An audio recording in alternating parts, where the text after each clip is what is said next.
Please join me in welcoming Dr. Darren Coppin. Thank you. Thank you. Well, I'm really pleased. I thought with 3 concurrent sessions, I'd be talking to 2 people and a dog. So I'm genuinely grateful you're here, but most happy that Rocky the dog is actually here as well. So that's cheered me up immensely. So what I wanted to address is that 81% of citizens say they want their leaders, corporate or government, to focus on increasing happiness over increasing wealth. And yet, why is it such a slog to get well-being programs and initiatives up and running and successful? So as a behavioural scientist, I know we like things in threes. So I'm going to cover the 3 key issues that we face, 3 key solutions from a behavioural science perspective, and then 3 case studies that Miss Deng, I think your name was, from the New South Wales Treasury identified. There's a lack of evidence, so let's try and find some evidence here.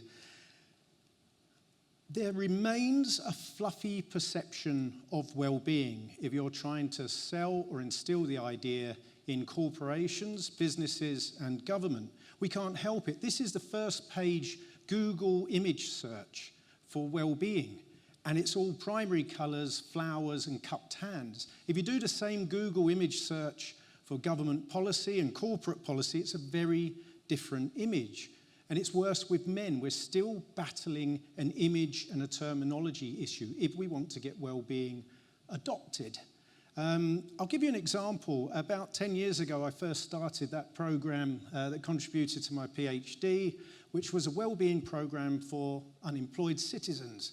The hypothesis being that well-being plummets when you become unemployed. If we could build it, if we could support that, would the individual become more proactive? Would they return to work more quickly? Only half of people turned up to these courses. It was for 100 people initially. When we changed the name from well-being workshops to resilience workshops, we had a 75% turn-up rate.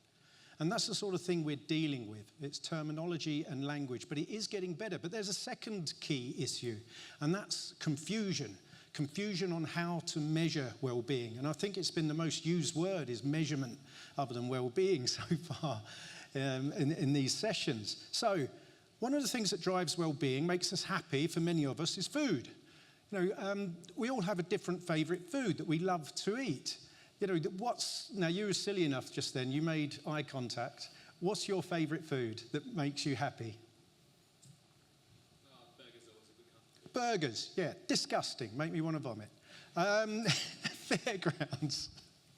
Fairgrounds are full of joy and happiness, but the smell, the sound of them, it gives me anxiety. I hate them. Family get-togethers, family and friend get-togethers. These are one of the key drivers of well-being. It's up there with volunteering as one of the greatest ways of improving your well-being. I hate them as well. It's a source of tension. There's going to be an argument. It's just awful. My point is that well-being is, of course, subjective. It's different for everyone. One person's builder of well-being is another person's eroder of well-being. And this is made difficult for people that we're trying to convince to adopt well-being programs in corporates or in government. There's so much confusion. At the last count, there were over 234 different validated measures of well-being. And which one do you use? Which one will you be held up to score and to do well against, because you have to justify and you have to perform if you're going to dedicate budget to a well-being program. I was fortunate that Lord Layard sent me an email a couple of weeks ago when I asked him, what's the biggest problem here that we're facing with adoption? And he said, look, we need psychologists, pointedly talking to me, to understand that cost-benefit analysis is the way to get policymakers to take them seriously. The real enemy is the multi-dimensional well-being approach. Interesting. Now, what I've been able to do in the evidence I'll use is I'm ashamed of it. I'm embarrassed. I feel dirty. Is that I've used one measure for my well-being programs, and that's the dollar. The dollar. So I'll explain this shortly. You were smiling at me, but now not so much. Now, my good friend Mike Steger here, he did a bit of research. This is the third key issue we're facing. Of the 50 most cited journal of positive psychology, a journal dedicated to well-being science, of those papers, 96% are focused only on the individual. That leads to a dearth of evidence that treasuries can approve to scale up well-being and to use large-scale programs, or a CFO in a corporate to approve. So how do we speed up adoption? Well, I happened across a saying by Marcus Aurelius, which was a great guide, as you do, that says the impediment to action advances action. Here's a bust of Marcus. It's actually of Lindsay as a Roman bust. Yes, you look beautiful, don't you? Anyway, I don't know why, just for my own amusement. This makes me happy. Burgers, no, but this makes me happy. Right? Each challenge we face, each challenge we've just identified, the fragmentation, the short-termism, the individual focus, the perceived fluffiness, informs what will be a successful strategy for improving well-being adoption. What we need is a single measure, quick wins, and hard outcomes at scale. Okay, so how do we achieve that?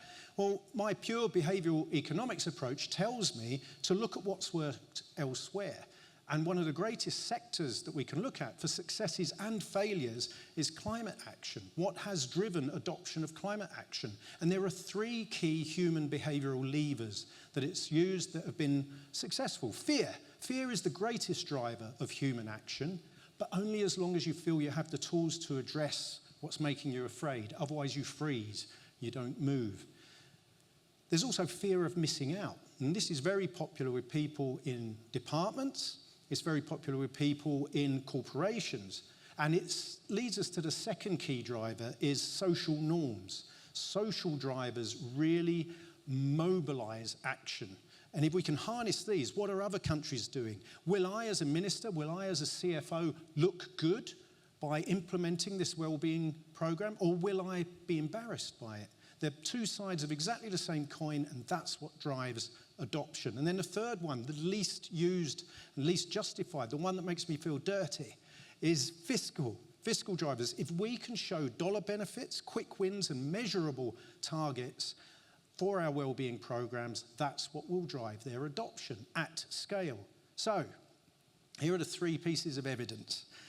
The first one, I'll, of course, go back to my amazing PhD thesis on job seekers. Initially with 100 people, where we had to change the name from wellbeing workshops to resilience workshops. And for the department, we called them behavioural science resilience activities. We also tailored individualised wellbeing interventions through a prescriptive analytic. Did this program improve wellbeing? Indubitably. But did we report that back to the Department of Employment? No. We reported back a 48% higher return to work rate versus business as usual, and a 14-fold return on investment for what they spent in those budgets. That's what led this 100-person program to be adopted and funded for 1,000 people, then 10,000, 100,000. We've now had over 250,000 people in 6 countries go through this program. It's the pragmatism that we use. Second piece of evidence is the US military, weirdly. Perhaps the biggest positive psychology program on earth is comprehensive soldier fitness. 1.8 million US Army soldiers go through this. And it's ostensibly to reduce the chances of post-traumatic stress disorder, improve reintegration into society after a tour of duty, and improve performance on that tour of duty. And all the research shows, well, we don't know. Half of them say it works, half say it doesn't. So why has the Department of Defense funded this $180 million a year for a decade? And it's because there was a fiscal and immediate return on investment. It was that they've made or saved $570 million a year on basic training for people that this program initially identified wouldn't stand up to the basic training. Their well-being and resilience wasn't initially strong enough. They're preventing suicide before the person even joins the military. So there's a moral reason, but the driver for the department was a fiscal reason, such that they now extend this program to the families of the soldiers, and it's been extended to the Air Force as well. And then the final evidence is a work cover program, the most exciting sector on the planet. And I won't mention the funder, the insurer of this, but the idea of this was they had a huge problem. They had a state Department of Education where they had almost as many people off work sick on the payroll as was actually in the classroom delivering education.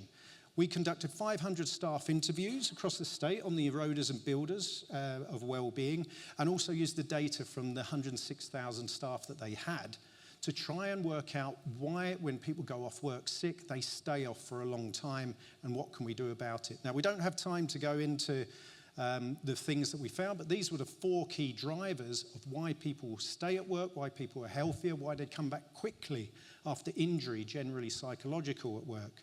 But what we also did was apply that wellbeing program that we'd also done with the unemployed people, individualized targeted wellbeing conversations to people based on this prescriptive analytic, and the return on investment for them was that the control, the long tail claims as the insurance industry calls them, normally over the next 3 months 20% would return to work. It was actually 32% with this number that we work with. And we're talking tens of thousands of individuals, not small samples.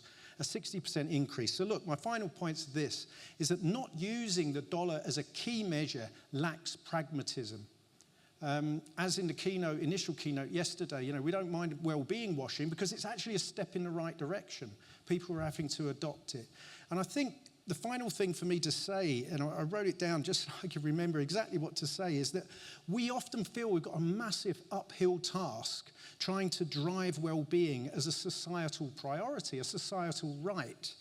But we only have to push to a tipping point where the momentum is irresistible of well-being being adopted. And I think we all should keep at it because we're very close to reaching that tipping point. Thank you.